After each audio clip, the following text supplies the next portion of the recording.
Welcome to the Guide to Wellness podcast, your source for practical insights and tools bridging the wisdom of traditional Chinese medicine with the advancements of modern functional medicine, empowering you to live a life of wellness. We are dedicated to promoting a healthier world by providing tools, knowledge, and simple things you can do every day. So if you're ready to adopt new health habits and do things differently, listen and learn here. Hi everyone. I'm Susannah Freeman, Clinic Director at Great Turning Healing Center and the Guide to Wellness. And with me today is Jack Schwem, acupuncturist at Great Turning. Today we're going to be talking about fasting, the how, why not, and how to do it well. So hold on to your hats, everybody. Here we go. Hello, everyone. That's Jack. And I just want to give us a little intro here. Last month on our Guide to Wellness podcast, Don Schwem, our health coach, and I had a great conversation about why a spring cleanse can be so helpful. And today we're continuing on the theme and talking about fasting more specifically and time-restricted eating. Jack, what is fasting and how is that different from a cleanse? Last week, in preparation for this episode, you asked me that, and my off-the-cuff response was fasting is limiting when you eat and a cleanse is limiting what you eat. You and Dawn gave me plenty of counterexamples, so I was thinking about this a little deeper, and perhaps I can offer a different definition. Fasting is the big umbrella term of which cleansing is a goal and a colloquial term for doing certain fasting protocols. So there are different types of fasting, like a juice cleanse or the 24-hour zero-calorie period like we're going to be talking today, various diets, windowed eating, elimination protocol. But what we're talking about today is time-restricted eating. What's the difference between time-restricted eating and what is popularly coined the intermittent fasting? Intermittent fasting is a common way to refer to time-restricted eating. One's the more pop culture, the other's the more scientific kind of way of referring to it. But we're going to probably switch back and forth between the two terms, and if you see articles out in the world referring to one, they're referring to the other. Good, not to worry. And our goal here is to demystify cleansing and fasting, so you've already got us well on our way, Jack. Thank Indeed. you. So how did you get started with time-restricted eating? Me as a nerdy child in high school, I was reading about the life of the Buddha, and one day I forgot my lunch at home. Oh, no. And rather than the high school cafeteria? The high school cafeteria, I was like, I'm going to call it a fast. And I was also in biology and biomedical science classes at the time, so I did some research. And right at this time was also when the first kind of positive fasting research was coming to the fore again. And so I thought it was really cool and started practicing different ways of doing it. 24-hour fasts, mostly. I did them almost every week for a couple of months there at the end of high school. And I've done a whole variety of intermittent fasting ever since. Wow. So you not only have experience in your body, you also have quite a bit of study and have been following the research for quite a while. I try. We could almost call you an expert. You might, if you dared. All right. How have you experienced periods of non-eating? I've got quite a bit of history myself with both long and short cleanses and long and short fasting. I will say that fasting in my body is not easy, so I have to be really careful, and that's something we're going to be talking a lot about, is if you find that fasting is uncomfortable, the hows and the whys and how to do it well. My first exposure to it that I recall was on a mountaineering course in my 20s, and we went from likely, I wasn't counting, but probably 3,000 calories a day, carrying 50 to 65 pounds on my back, up at high elevation, and we went to 0 calories water fast for 4 days. And the purpose was to teach us how to function without food, to understand, build our confidence that we could do that, which was super helpful. The other obvious piece was to turn it into a little bit of a vision quest, if you will, and to take some more time for reflection. And I gotta say, those first, I think it was the first full night, so I don't know, 18 hours in. I was laying in my sleeping bag in the tent, and we were just a couple of us, we were all alone, and I shut my eyes to go to sleep, and I was not sure I was going to come back. It was very scary. Yeah. My brain did not feel normal, and I didn't like it one bit. And obviously, I came back, but I didn't know in that moment that I would. Yeah. It was very scary. For sure. And then my uncle was a neurophysiologist, very well known, and I asked him what was going on. He said, well, that's ketosis. And there's a lag time when your body runs out of glucose before it switches into a ketogenic state or ketosis. And I was like, oh, so that was my first introduction to ketosis, and I've spent the rest of my years figuring out how to make that a little more comfortable. Indeed.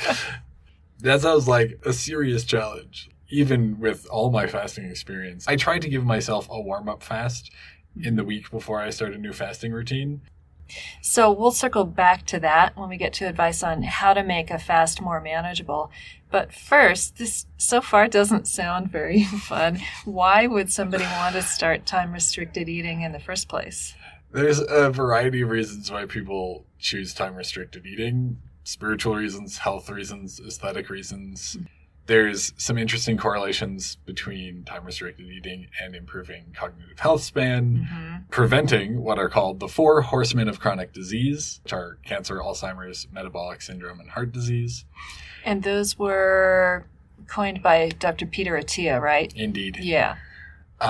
Regulating blood sugar, improving insulin sensitivity, managing body weight, inducing ketosis, as we just mentioned, improving stamina and muscle strength, liver detox, GI reset, getting things moving through in a smooth and easy way, cholesterol regulation, again, back to that liver detox part, and focusing willpower, which some people will hear that, and if they've done a little bit of fasting, but not a lot of fasting, they're going to tell me I'm crazy.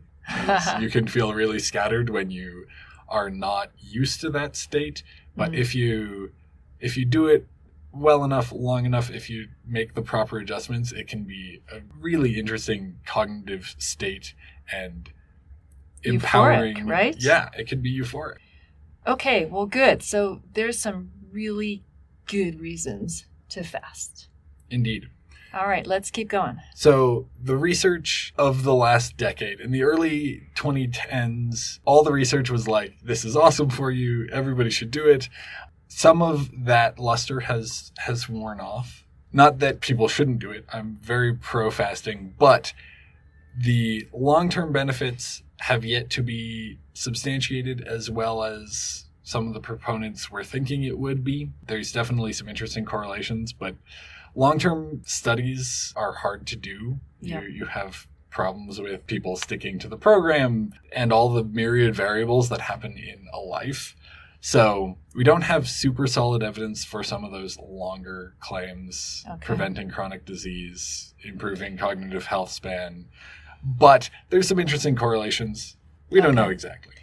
It just reminds me of when you're trying to study longevity, you need years and years and decades and Indeed. many people, and you need really clean science, and it's hard to do in the human body. Yep, and every car accident and tornado that interrupts you worsens your data, even if you're doing good science. Or every cheeseburger, right? Again, our goal here with this episode is to demystify the subject of fasting and give you all some tools and some resources and some ways to think about how and why this would be helpful. And just a reminder that, Jack and I here, we're clinicians, and we're always keeping an eye on the research and the scientific theories. And at the end of the day, we're going to work with you as an individual, not our population. So our methods are about finding what is right for you, your body, your goals, your lifestyle, and focusing on that, not on what is true on average. With that being said, what are some reasons individuals choose not to fast? Well, to start off with, it's not always easy, even Mhm. for those of us who our bodies adapt quite well. Yep. Dealing with the discomfort of being hungry, dealing with that changeover to ketosis, there's some discomfort involved. And we have some tricks for that, right? We do indeed. Yay. But for some people, it's not advisable even to engage in that without some serious guardrails. If you have cortisol dysregulation, hypoglycemia, thyroid disorders, anemia, if you're pregnant or breastfeeding, people with a history or a tendency towards disordered eating, there's plenty of red flags that might steer you away from this as a... Yeah, there are plenty of people that come into the clinic on a keto diet or something, and I actually take them off. I'm like, maybe this is something we look at in 3 to 6 months, but right now you're putting your body into more stress than is worthwhile. For sure. Okay, cool. Some of these are obvious. Hypoglycemia, you don't want to take away more resources that your body's already struggling to feed itself. Pregnancy and breastfeeding require a lot of resources. On the cortisol regulation piece, fasting is a strain on your body. Even if it's a eustress for most of us, it can be a distress and cause cortisol spikes, cause things that if you're already having problems with stress in your life, it might push you over the edge into damaging stress.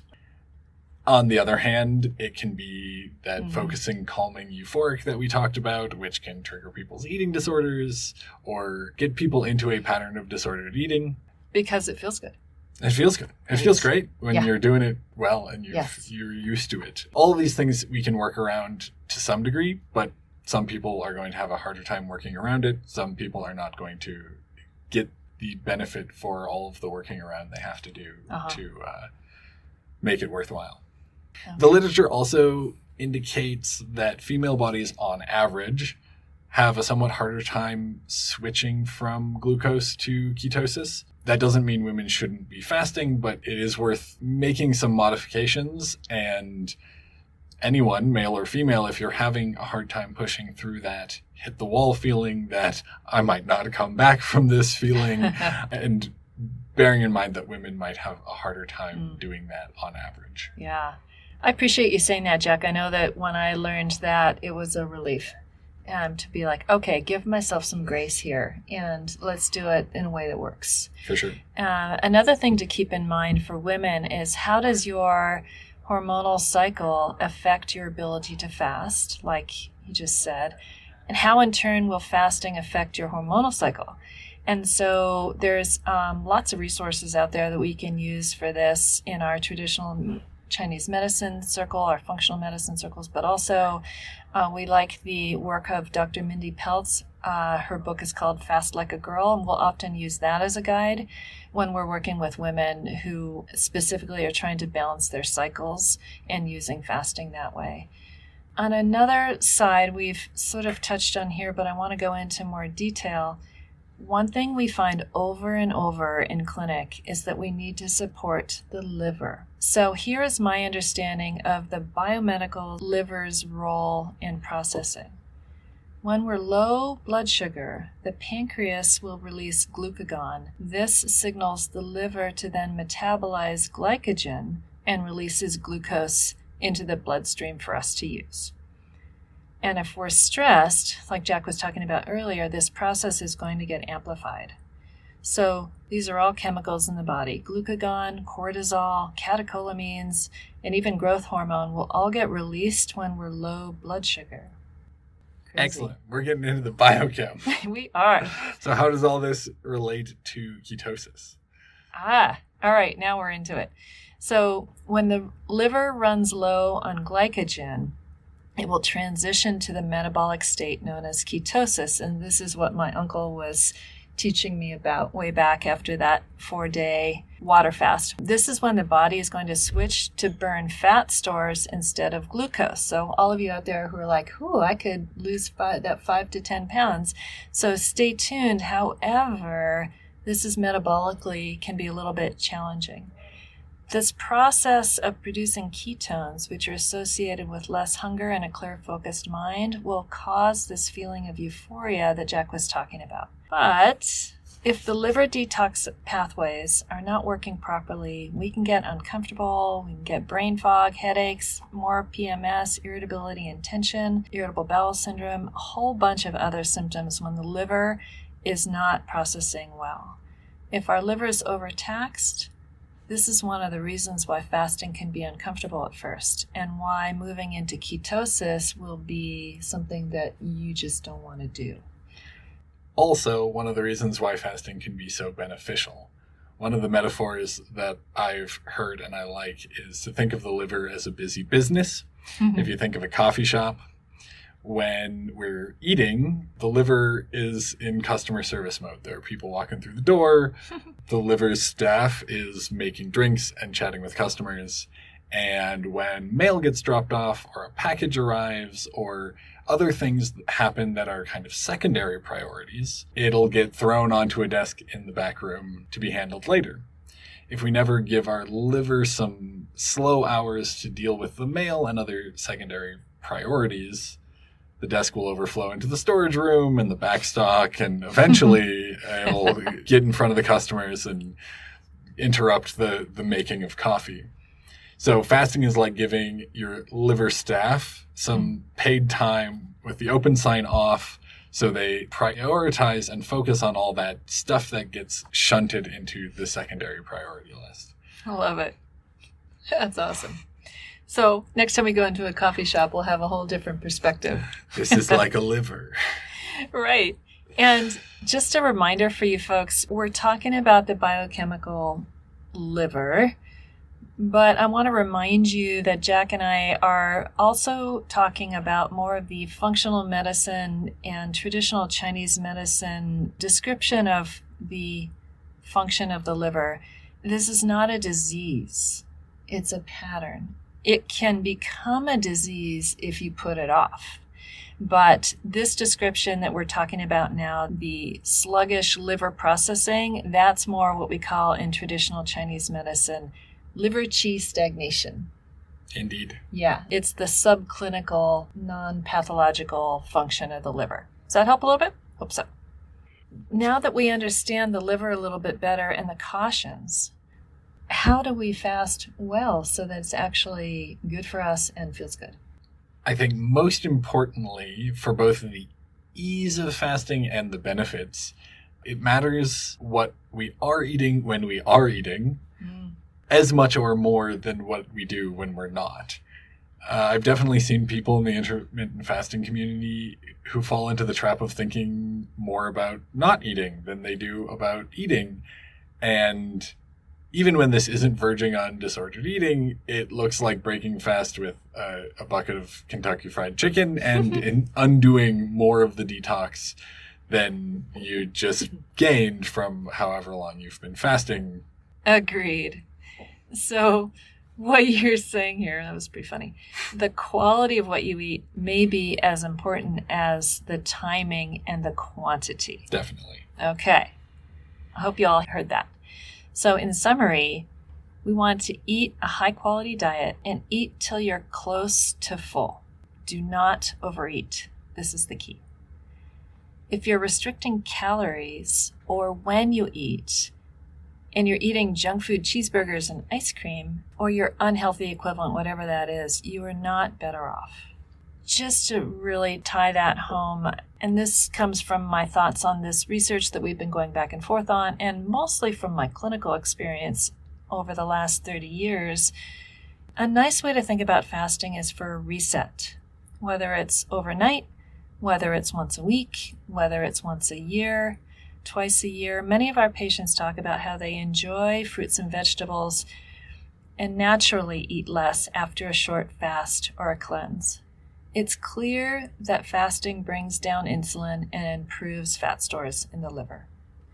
So you can think of it as a way to build accountability into your life and to reset your taste buds and your relationship with food. And I know Dawn... And your relationship with hunger. Yes, exactly. And we do, like I said, have some tricks. One super easy thing that you can do if you're hungry and you're trying to put off a fast, folks, is just drink a full glass of water. I prefer mine lukewarm with a little bit of sea salt dissolved into it. Not too salty, just a little, and maybe just a little squeeze of lemon juice, fresh lemon juice. And that can put off those hunger pangs in a really nice way. It's a super simple little trick. Exercise can help as well. Back to the geekiness. Fasting definitely has promising biochemical results, especially with people with what we call metabolic syndrome. Time-restricted eating of up to 16 hours a day may not be as helpful as we think when you look at the research. However, if you're using it to avoid overeating and to eat a nutritious diet, then it's helpful. For example, what if you just said, I'm not going to eat after 7 o'clock at night? Or maybe if you're a bit of a night owl, 8 o'clock at night, then you no longer are reaching for that bowl of ice cream before bed, or that cookie or whatever it is, right? Indeed. I mean, it can build in just this habit that can be super, super helpful. So it's not so much the time-restricted eating, it's the habit that it's pushing you into, or the pattern. Another thing we want to really just stress, no matter when you're eating or how much you're eating enough protein from both plant proteins and clean animal sources that are lean, they're hormone-free, preferably free-range or grass-fed, that's key. And eating enough clean fats for your brain health and hormone balance is also key. And I've got to add as a clinician that if you're not digesting and absorbing these proteins and fats, it doesn't matter. And it's going to make you worse. So that's when you need to come see us or your healthcare provider if your digestion is off when you're doing this. It's super important. Okay? We definitely want to recommend eating good, nourishing foods and to consider some time restrictions to aid in that effort. I definitely find intermittent fasting and building a good relationship with your hunger when you are willingly becoming hungry once a week, every day, whatever it is, it's easier to be aware of the healthy food choices that you want to make. And you can see that cake frosted in Crisco, or when someone offers you a cheat meal in your anti-inflammatory diet or whatever, you can turn that down more easily because you have the practice of, I turned down all food yesterday. I can turn down this food that I don't want to eat today. Jack, that's a really nice description of something I've seen for many, many years. Thank you. That was good. That's a really promising reason to try this time-restricted eating. What are some ways people can do it well? So the most common formats that are studied are once a week, 24 hours. People push that longer. You can do all sorts of things, but once a week, 24 hours. And stay hydrated, right? And stay hydrated. Yeah, we'll get into all that in a minute. Alternating days. Most of the studies on alternating days are like 500 or less calories on your off days. Not zero. I think there have been some zero study alternating days, but that sounds really hard to me. I don't think I would volunteer for that one. Windowed eating is probably the most common, and those are the 16-8 or all the way up to one meal a day where you have a 2-hour eating window or something like that, where you're fasting for 22 hours every day. And that's where the 16 hours once is probably not going to have metabolic benefits. 16 hours every day seems to indicate it does. Okay. There are traditions around the world, from Ramadan in Islam and Allah in Baha'i, that are like the windowed eating kind of thing, but rather than using a clock, you use the sun. You're not eating when the sun is up. And then there are traditions that look more like the 24-hour fasts. Most notably, Hinduism has a whole calendar of different fasts. Most of them are like a 24-hour no food window. Lots of choices. Indeed. Or the things more like a cleanse, like Lent, where you're taking some things out of your diet. But different people's bodies respond differently to these different fasts. Like, I feel great on doing 1 or 2 24-hour fasts in a week, but when I do daily windowed eating, even 16-8s, kind of on the long end of that eating window, I struggle terribly. I become a monster of never-ending hunger after a week of doing that. I never stop eating in my eating window. It takes up most of my time in those 8 hours. You like that. You finished off my lunch a few times. That's me usually. Imagine me when I'm extra hungry. Hey, I want to add one more thing that is important, which is there's a scientist named Walter Longo who did a whole bunch of studies. We've talked about him on our episodes before, and he developed this fasting mimicking diet protocol and actually built a company and then divested himself of it so that he didn't have a proprietary interest in the company that sells these kits that allow you to move into or towards ketosis over a 5-day period of time. Super helpful for anybody who is heading towards diabetes in the pre-diabetic state, has metabolic syndrome, but doesn't have the ability or the mental discipline or the lifestyle availability to do some fasting like this. So it's a great compromise, and come see us at the clinic for that. We have lots of information and lots of patients who do this. So Indeed. It's another option. You were talking about the monster of never-ending hunger. In my body, I find a little different spin on that. If I wait too long to eat and I drop into that hunger state, my cortisol levels will spike and cause the pancreas to release more chemicals and basically drive my blood sugar up. And so I need to be really careful with this, and I actually use a continuous glucose monitor to help me understand what my blood sugar is doing, because it's that important. And I'll notice that even when I haven't eaten, if I start to get busy and I'm too hungry, it's a no-go. Yeah. It doesn't work. So again, come see us at the clinic. Be in touch with us if you have questions about CGMs or continuous glucose monitors. This is something we've been studying a lot, and I have personal experience with it. There's a lot of promise in these, and they give you information, but they're not a panacea. So chat with us about that. I wonder, given that there are all these different reactions to individuals fasting, how might somebody try including a fasting period in their life? Do you have any advice, Jack, on how to get started and how to fast track what's the best approach for your body? So if I was starting from scratch, I knew nothing, or if I was helping someone who had never fasted before, I would start with that 16-hour fast, probably from dinner until lunch. So that's eat dinner, set a 16-hour timer, and you eat nothing. But you drink water. And drink maybe lots a of little water. Sea salt. Definitely, keep electrolytes. I like unsweetened tea on my fasts. It's probably not quite 0 calorie, but it's as close as you can get and still have flavor. Right. The lemon juice works well for that as well. Really stick to 16 hours for that first one and see how it feels.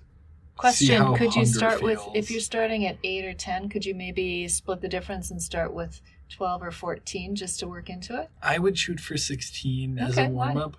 Because my experience of hunger while fasting is it comes in waves. Right. So if you do 14 hours, you might be right at the top of that first wave, and you're like, oh my God, I am so hungry. And then you let yourself eat. Whereas at 16, you've probably gone up on a wave of hunger, and it's started to subside a bit. Nice nuance. And probably. Results may vary, totally depends on your body, but most likely you've had some ebbing of that hunger, and you can look forward to the next one when you start to try to lengthen that, or when you start to do more frequent 16-hour fasts. And a reminder, if you are hypoglycemic, if you feel dizzy, if you're driving and you don't feel safe, please stop and eat. Totally. Okay, yes. good. Okay, perfect. Basic rules, stay safe first. If it hurts, don't do it. Don't do it. Then you can either push towards that more occasional longer fast, shoot for 24 hours once a week, and you can gear up to that. So you maybe do a 16 one week, 18 the next, 20, 22, 24. And then you've had 4 or 5 weeks to gear up to 24 hours. At one point, I was experimenting with a system like that, and I pushed up to 36 hours, which is my longest fast to date. But I have friends who do like week-long fasts. And once I got through that initial, on my 4-day, once I got through the initial crunch, which was not fun. For sure. I did feel better. Yep. Yeah. But be careful, folks. Okay. Keep going, Jack. This is really important. Or you go towards that windowed eating kind of pattern of 16 hours every day, 6 days a week. Or you can try to lengthen those and try 18 hours, 20 hours every day, which is going to be highly beneficial for your liver, but it might interrupt other things in your life. We certainly hear about and see people's metabolic health improve dramatically when they do things like that. But this is under the guidance of us and their doctor and frequent labs. So just another reminder, be healthy as you do this. And the other benefit to doing this with a care team is they can help you modify and tailor. If you do need some calories, what sort of calories do you introduce? When do you introduce them in your fast? Cool. If you're not getting electrolytes. Keep going on that, because I was just about to ask you that. Like, how would you wiggle your fast? So it depends somewhat on what problems you're running into and when in your fast you're running into them. But the blanket advice that we can give is definitely stay well hydrated, keep your electrolytes at hand. The first things to try if you're struggling beyond that is high quality fats like MCT oil or ghee in that kind of second wave of hunger. Resting and reprioritizing how you do things and what you do on your fasting days, if you are opting for more occasional longer fasts, can be helpful. But to use Ramadan as an example, it's well established that women, particularly when they're bleeding, are expected, if it's Ramadan and you're bleeding, you're expected to just hang out in bed all day. You don't need to do anything. I like that. You're still expected to fast. Anyway. Good tangent. Ketone salts is another one that gets recommended a lot, or ketone esters. The research is a little here and there about it. They do seem to have some benefits on transitioning from that glucose metabolism into ketogenesis. But if you use them too frequently, you're using them daily as part of your supplements, it can have a long-term negative effect on fat metabolism, or there's some evidence to suggest that. So the jury's still out on ketone salts for me. But yeah. And they're a little spendy, right? Indeed. Yep. Yeah. So agreed on all this. One thing you talked about, MCT oil, I would add butyrate is something that you can get in foods, and it's a prebiotic that talks to and feeds the gut bacteria, which then signals into the brain in really healthy, positive ways. So there are things that you can do nutritionally, like Jack said, that are really, really helpful to make this whole process easier and actually physiologically healthy. And I can't emphasize enough, if you are hypothyroid, cortisol dysregulation, anemic, pregnant breastfeeding, high stress, low body weight, be careful and come talk to us and talk to your doctor. Okay? Anything else, Jack, that you wanna add? We've talked about a lot. I would just encourage people to give it a try, figure out how it fits in your life. If you're not in one of those categories, try it on your own. If you're struggling, come see us. If you are in one of those categories, come see us before you try. Or someone equally educated in your area if you're not in Bozeman or in Montana, because we can do telehealth. Yep. I guess what I would like to end with also is what we said earlier about what's most important is what you eat. Indeed. This is our specialty, is using clinical diagnostic tools, labs. Traditional Chinese medicine gives us a whole huge toolkit for diagnosis. It's a fabulous diagnostic tool, and then we put that together with blood chemistry and with what your doctor's telling you and your own body wisdom and what your experience tells you. We put that all together to help guide you to your best diet, your best lifestyle choices, your best relationship with food that makes sense for your body and your well-being. That's our conversation for now about fasting. I'm sure you're going to hear more down the road. We'd love to hear your comments, your individual stories. You can always give us a call here at the clinic. Check out the show notes for more resources, 406-599-0088. You can reach us on the web at www.greatturninghealing.com. And this is our Guide to Wellness, our nutrition and functional medicine corner. And that is www.guidetowellness.com. So there you have it, folks. Enjoy your day. Above all, enjoy eating. It's one of the most privileged, joyful things that we do. So this is only meant to help you feel better in your life and better in the world. All right? Indeed. One last benefit of fasting, You bet. breaking fast. Ah, yes. So good. So good. That's it for now, folks. See you next time.